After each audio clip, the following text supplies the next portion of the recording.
रोहित राज यांनी या पत्रकार परिषदेत सांगितलं। केंद्रीय पेट्रोलियम आणि नैसर्गिक वायू मंत्री हरदीप सिंह पुरी यांनी आज नवी दिल्लीत मारुती सुझुकीच्या भारतातील पहिल्या फ्लेक्स फ्युएल प्रवासी वाहनाचं अनावरण केलं। यामुळे आत्मनिर्भर भारताच्या संकल्पनेला बळ मिळालं आहे।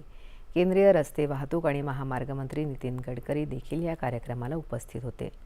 फ्लेक्स फ्युएल वाहन E20 ते E100 पर्यंतच्या इथेनॉल पेट्रोल मिश्रणावर चालू शकतात।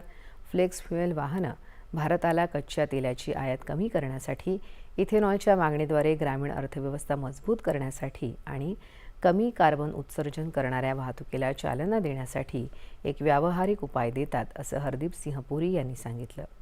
आर्थिक वर्ष 2026-27 दरम्यान भारतातील वार्षिक पेट्रोल वाहनांच्या विक्रीत केवळ 1% जरी फ्लेक्स फ्युएलचा अवलंब झाला तरी 4 कोटी लिटर इथेनॉलची मागणी निर्माण होईल आणि देशाच्या 195 कोटी रुपयांच्या परकीय चलनाची बचत होईल। त्याचप्रमाणे कच्च्या तेलाच्या आयातीत घट होईल आणि तेलाच्या आयातीसाठी देशाबाहेर जाणारे सुमारे 160 कोटी रुपये थेट भारतीय शेतकऱ्यांपर्यंत पोहोचतील, असं पुरी यांनी सांगितलं।